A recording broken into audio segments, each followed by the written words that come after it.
Много жени имат червени флагове, които ще разрушат живота на мъжа. Ако си прекалено уверен и мислиш, че това не може да ти се случи, помисли пак. Няма значение колко сладка и красива изглежда една жена. Най-красивите неща могат да бъдат токсични. Ако игнорираш червените флагове, ще платиш цената в бъдеще. Ще разгледаме 8 червени флага, които всеки мъж трябва да знае. А ти, ако искаш да научиш повече за отношенията мъже-жени, както и да подобриш живота си като мъж, можеш да влезеш в нашия Discord сървър. Номер 1. Приятели мъже. Когато една жена има приятели мъже, е време да се отдръпнеш. Много хора ще те нарекат ревнив или несигурен заради това. Не ги слушай. Жените и феминистите особено не разбират какво не е наред с това. Причината е, че много от тях не разбират динамиката между мъжа и жената или се преструват, че не я разбират. В никое друго време от историята не би позволил на жена си да бъде приятелка с група мъже. Можеш ли да си представиш да оставиш жена си с нейните така наречени приятели мъже, които естествено са привлечени от привлекателни жени? Само в модерния свят хората се преструват, че сексуалното привличане не съществува. Те се преструват, че природата на мъжете и жените не е реална. Запитай се следното. Какви биха били ползите за който и да е мъж да има приятели жени? Няма ползи. Единствената причина е, че те чакат момента, в който тя ще позволи дори и най-малък шанс за сексуална активност. Щом това се случи, ще видиш как маската им пада и те се превръщат в гладни хиени. Що се отнася до жената, има много ползи от това да има приятели мъже. Те могат да й поправят неща, да й помагат и да я защитават. Това е игра, която някои жени играят, като извличат всички ползи от фалшивото приятелство, без да дават нищо в замяна. Не позволявай на модерния свят да те заблуди да мислиш, че мъжете и жените са еднакви. Номер 2. Проблеми с родителите.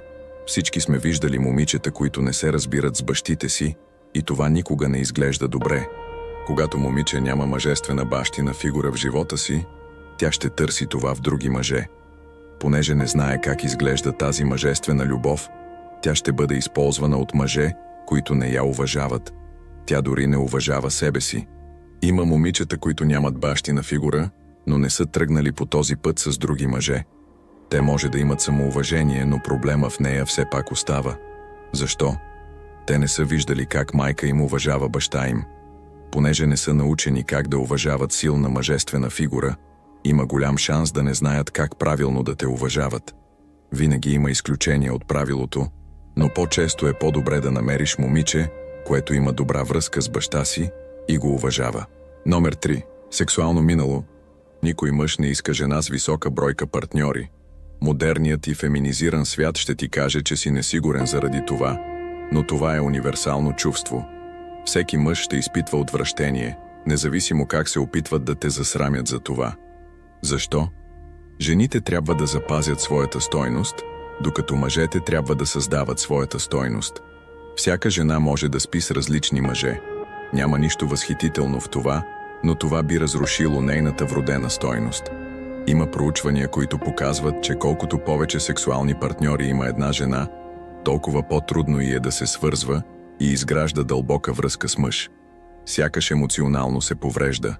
Реалността е, че не ни трябват проучвания, за да знаем това. Номер 4. Непристойни приятели. Тя може да не е сладкото и добро момиче, за което я мислиш.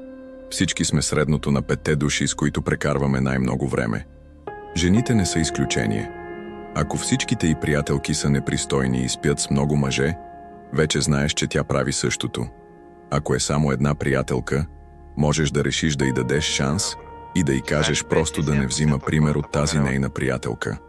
Дори в тази ситуация ще трябва да имаш предвид този червен флаг и винаги да бъдеш нащрек за модели на поведение.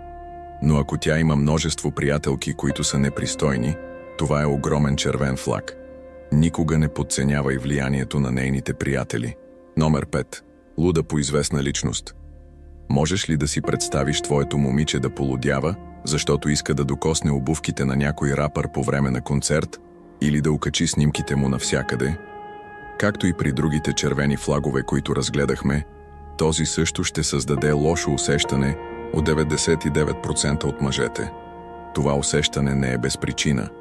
То е, защото интуитивно знаеш, че тя не би трябвало да се възхищава на друг мъж по този начин, Може да игнорираш това чувство, защото мислиш, че не е голяма работа.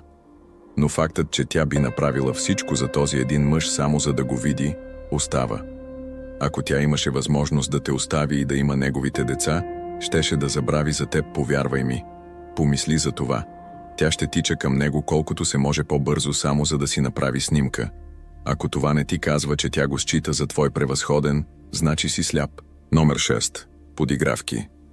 Повечето мъже позволяват на жените да им се подиграват и не го приемат достатъчно сериозно. Ето истината. Колкото повече неуважение позволяваш, толкова по-често това неуважение ще ти се случва. Ако тя се подиграва с целите ти, това вече е знак за неуважение. Трябва да се увериш, че това никога няма да се случи отново.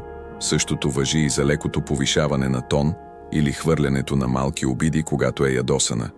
Тези неща може да изглеждат малки, но са голям червен флаг.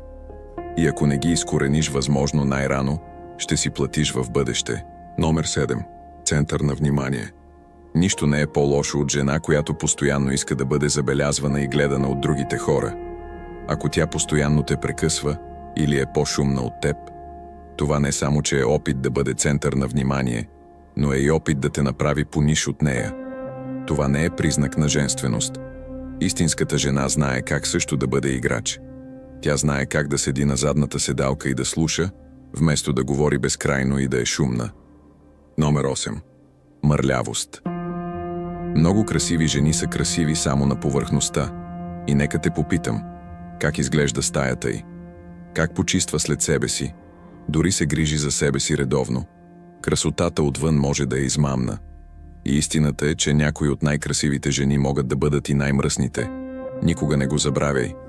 Ако това видео ви е било полезно, не забравяйте да се абонирате за канала и да натиснете камбанката, за да не пропуснете новите видеа. Споделете в коментарите кой съвет ви се стори най-ценен и не забравяйте, успехът е пътуване, не дестинация.